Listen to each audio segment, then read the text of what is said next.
And so, we find ourselves once again at the start of a new series of Doctor Who. This time around, some changes have taken place which could be seen as major, or minor, or disastrous. Let me talk a bit about what's going on though. First of all, hi. It's good to see you all again. I hope that you're doing well. Second of all, today I am making a tribute piece. A rarity in my works, I would say. Most of the time I try my best to work on my own works. I love Doctor Who though, so I thought this would be kind of a welcome time to step outside of my comfort zone in more than one way. By now, the first and second episodes of Series 11 have aired. As of recording though, I've only seen the first, which I must say is, well, it's interesting. I won't say too much yet though. First I'd like to talk about the piece I made, then I'll give my 2 cents. So this piece was made in Photoshop. Now I have used Photoshop several times here and there, but I never really found a need for it. In the ever-changing world of art though, I think now's the time more than ever to get into it. My default program when it comes to, drawing digitally is Sketchbook Pro. It's free, it can do huge canvases, and it's extremely user-friendly. The shortcuts in that program are beyond useful. Which is why you usually see us using it in the group Draw Talk episodes. For this type of piece though, I thought it would be best to at least attempt something this large in Photoshop, just so that I could become a little more familiar with it. I've used the program extensively in college. I've had to do photo restoration and illustration where I had to copy the art style of Roy Lichtenstein, which is where my channel logo came from, actually. So, I have had to use it extensively, just not in a while. I don't consider myself to be even remotely close to good at using it. But there's no better way to learn than by just diving in. Now, the idea for this piece came from the Time Vortex, which is a staple of the Doctor Who series. As you can see in the first part of the footage, the Doctor's silhouettes were originally going to be in the center, as if the personalities and experiences of the previous Doctors were all within, the most current incarnation, Jodie Whittaker. The more and more I played with the idea, though, the more and more complicated it was. The canvas was already something insane, 24 by 36 inches. The resolution was 600 dpi, which is more than you'll ever need. 300 is printing resolution, 600 is beyond insane. There just wasn't enough room for all the silhouettes though, and so the canvas kind of became bigger and bigger until my computer could barely handle it at all. So I took a step back, thought about it, which granted took about 4 months, and I tried again. This time though, the Doctors would be going from left to right. That way I could keep that idea of progression and moving forward while keeping the picture a little more realistically sized. All the actors' silhouettes had to be cut out beforehand and then traced meticulously, might I add. I am almost positive that there is an easier way of doing this, but I for the life of me couldn't figure it out. As always though, feel free to tell me what I did wrong in the comments below. I'm always open to criticism. The heads were converted to smart objects, and they were saved in the Adobe Cloud, meaning that I could resize them and move them around without needing to worry about starting over again. I am extremely happy that this feature exists. It saved me a whole lot of time. The only other color in the drawing was the TARDIS blue, which I tried my best to copy. Of course, there have been almost as many TARDIS props as there have been Doctors, if not more. So finding a nice blue that fits all of them is never going to happen. I tried to get something that fits the general idea of the color though, resulting in this kind of lighter tone, which I think is rather pleasant. As far as the show goes, I would just like to say that I have not seen all there is to see in regards to Doctor Who. I started with the new series, as many my age did, only to go back and discover the classic era a little later. There are pros and cons to both. I've gotta say, I like the classic series much, much more, though. The new show has this tendency to be stupid. Now, the classic series is by no means an example of mature fiction or high art, but it takes a more grounded tone. which is odd considering like the props of the age have not exactly aged the best. No offense to them though, the props and design are what I enjoy most about the series, and that's kind of the charm to it, is that they were doing the best they could with what they had. When you look at the budget of the old show, like, oh, they went above and beyond. Getting off topic, sorry, the classic show was ridiculous though. To be fair, sometimes it did act more as a comedy than anything else. I guess the main difference is the way it treats the subject matter. The tradition of the show is to introduce a mystery. You gradually learn more and more about said mystery, and eventually learn of its strange cause.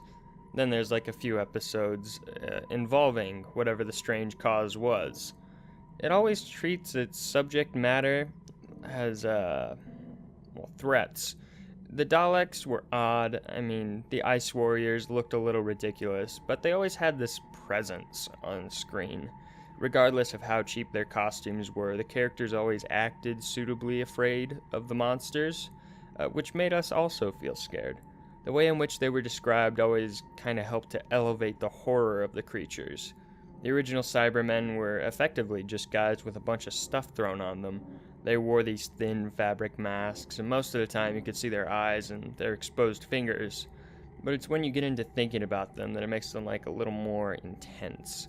The Cybermen were once people. They were identical in nearly every way to humans, but at some point in history, they began to die, and in order to remain alive, they started to implant themselves with machinery. So an arm doesn't work, replace it. A lung gives out, get a metal one. Your emotions start to cloud your judgment, and just cut them out completely. So you start to see these men in cheap costumes as something a little more than what they are. Perhaps the Cybermen eyes were still functional, so why get rid of them? Maybe they needed their original fingertips to feel. Why not keep those? And then you think that maybe they're rotting away under there, like under that thin surgical mask. Maybe if you took it off, all you'd find is rotting skin, a hanging jaw, some loose sinew, and all of this is barely held together by that thin piece of surgical fabric. And it makes their zombie-esque walk across that frozen ice scape that much more chilling the next time you watch the moon base. And the same can be said for all of the Doctor Who monsters. The Daleks have all been horribly mutated by war. The Sontarans have all been created to be genetically identical. The Zygons conquer worlds by changing their shape, yada yada yada. And that was one of my largest problems when it came to watching the new show. With the exception of some genuinely great monsters like a Midnight with David Tennant or the Fisher King with Peter Capaldi, the show just wasn't the same. That air of mystery and like horrifying concepts wasn't there as more. I guess to top it all off, like no one takes the monster seriously. The Doctor and his companions just laugh at things like Daleks and all these concepts that the original show built up to be threats. Makes us, the audience, also not afraid, which kind of relieves the tension in the scene, or in the episode, and even in the series. And sometimes it just turned into what Doctor Who should never be, which is a space opera. I'd leave that to Star Wars. The original could be cheesy, but its emotional moments hit like 10 times harder than the new show usually does. Again, with a few exceptions. Watch Series 10 if you're going to watch like any of the new show. They even took the old Cybermen design without like majorly updating it and still made it feel menacing. It's phenomenal. What I'm trying to say, but I keep getting distracted, is that the newest episode starring Jodie Whittaker feels very new in a classic sort of way. Little details like the new monster stealing human teeth feel a lot like the classic show. It's one of those random, gruesome details that could have been left out and it would have changed nothing, but it was in there anyways.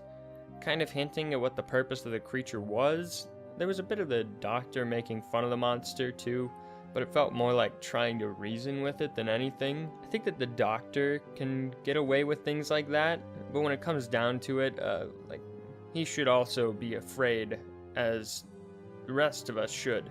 It's just that the Doctor is really the only one capable of doing anything in that type of situation. So her banter with the creature, Tim Shaw, reminded me a lot of Patrick Troughton in a way, which seems like what Jodie was going for in her portrayal of the character. I'm all for that. I just finished Patrick's original run for the first time, and I loved him as the Doctor. He gives off this sense of being like a goofball on the outside, but on the inside, like he'd seen some serious stuff. And Jodie was also more inventive than previous Doctors. There's this one scene that kind of bugged me, which she like instantly reprograms Ryan's phone. He's one of the new companions, by the way. It seemed a little out of nowhere. I mean, it is the Doctor, and the Doctor's always been pretty smart, but this was on like some other level entirely. This seemed really odd, sort of like a way of writing themselves out of a hole. A deus ex machina, if you will, which is a Latin word, which I'm sure means something. I know that a lot of critics throw it around, though. On a second viewing, I think that this Doctor is just really inventive, though. She reprograms the phone, and she instantly remakes a screen graphic for it, which seemed odd. She builds like her own sonic screwdriver, and then she makes a teleporter out of like Earth and Stenza technology. Now, if this is the case, and this hyperactive inventiveness continues for Jodie's take on the character, then I'm okay with it. Jumping back to the creature, though, a lot of people die, which was awesome. They weren't afraid to kill humans in this one. Like, there's this guy who's talking to his granddaughter on FaceTime 1 second, and then bam, he's dead. Props to the BBC for killing so many people.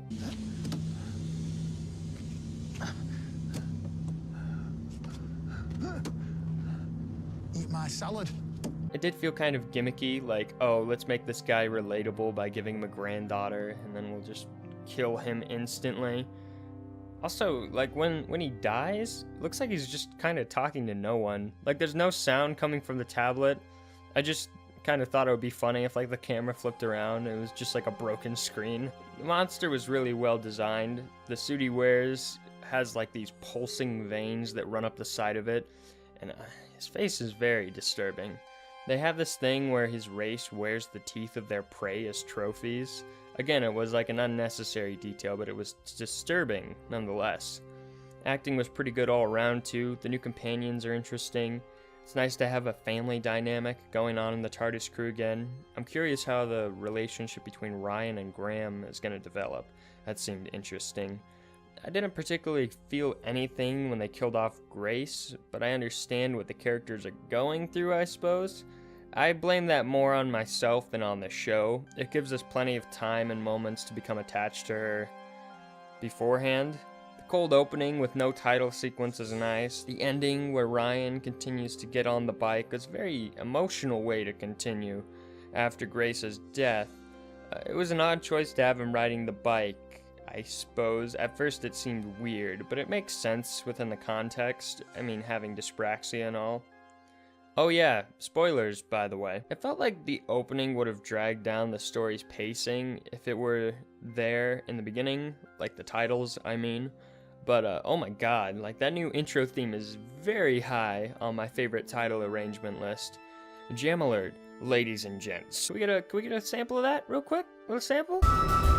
Thank you. The cliffhanger ending was fantastic. After seeing in Series 10 firsthand what the effects of outer space is like on people, this should be very interesting. The whole cliffhanger ending thing needs to stay for this series at least, I think. It harkens back to that classic era where literally every episode led into the next via a cliffhanger. And they did it for a reason. It keeps you curious, keeps you coming back. If it continues in this direction, then I will be very happy. And with that, I think I've said all I could. If this series continues to rely on the Doctor's wit over a piece of buzzing hardware, then we'll be good. That should just about do it for the photo, though.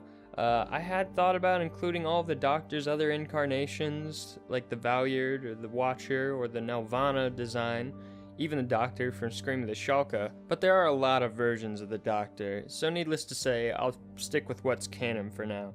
You can see here that I went with the classic logo for this design. I could have gone with the modern one, but I wanted to sort of harken back to the old days. I wanted to show that even though there have been so many different takes on the show's central concept, it remains the same entity. It evolves, it has few missteps here and there, but it's still the same show, and it always will be, no matter how drastic the changes may seem on the outside.